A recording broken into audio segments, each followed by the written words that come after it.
Hello once again to Shaw Sports. I'm Curtis Anderson. We're here down at the Shakespeare in Saskatchewan. Today I'm talking to Sharon Poncelet about something called the Radius Race.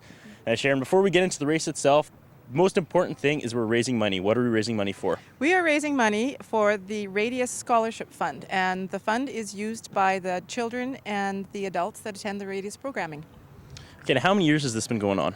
Well, Radius has been going on for 32 years. The race has been going on for 2. This is our second annual, and we're hoping that it's got a nice, bright future for us. Let's talk a little bit about the race last year. How did it do? How much funds did it bring in?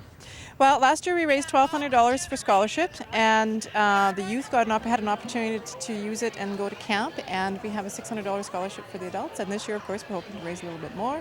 And what the adults use it for is post-secondary education, and they have an application process that they apply for, and we've been able to award it this year, and so we're very happy about that.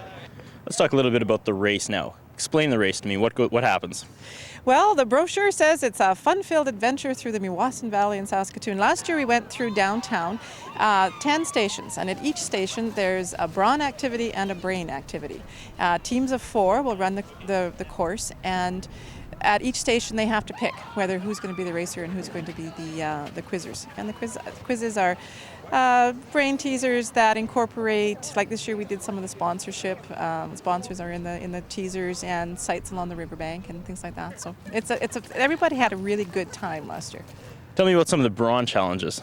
Well, right now as we speak, we have a group of people out there smooshing in the park. Now what smooshing is you strap your feet to plywood 2x4s, and not just by yourself but in tandem with a partner, and you have to run the course and then come back. That's one. We have frisbee golf on the other side of the park. We have basketball. We have, of course, the running in between each of the stations. We have a stair climbing at the weir. We've incorporated that as well. So there's lots of different activities that you can take them as fast as you want. How long does this race usually take? Well, for some people, they might be back here in maybe 45 minutes, perhaps to an hour. Depends on how long the quizzes take. And some people choose to take it at a more leisurely pace, and they might be back in 2 hours. What kind of age groups participate in this?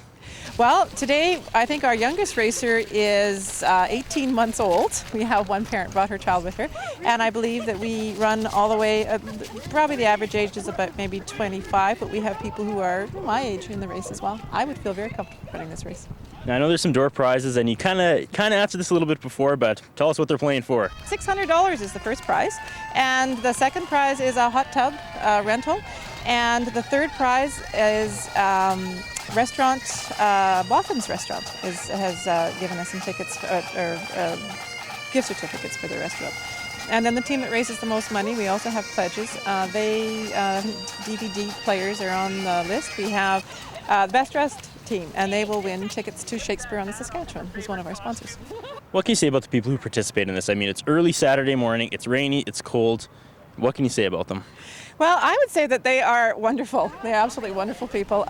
They are people, some of them are friends and family of ours, but also friends and families of people who ran last year, and everybody had such a good time last year that they were encouraged to come back. And so I just want to thank everyone who did come out and show the support. We also have an incredible crew of volunteers who are out there. We have about 30 volunteers for this race, and they're out there in the park right now braving the winds. It's a little tougher for them because they're not moving as much. So we also want to say thank you very much to the volunteers who are helping us out with this occasion. Looking ahead next year to the 3rd annual Radius race, how can people get involved? What do they need to know? Well, we'll start planning in October, and anybody who's interested can always call Dorothy at Radius, and I can give a phone number. Go for it. 665-0362. At any time in the year, if you're interested, we'll put you down and we will give you a call. But there are posters, there's lots of advertising, there's lots of coverage as the time comes. You'll certainly see us and hear our name around the community. So it would be great if you would like to participate. Just give us a call. All right, thanks for talking to us today. Pitch the event. Why should people come out? Oh, well, it's a lot of fun for one thing. It's a great team building exercise, which is something that's really important with Radius, and it's also for a great cause to help the students, both the adults and the youth who attend the Radius program. Thank you so much for talking to us today.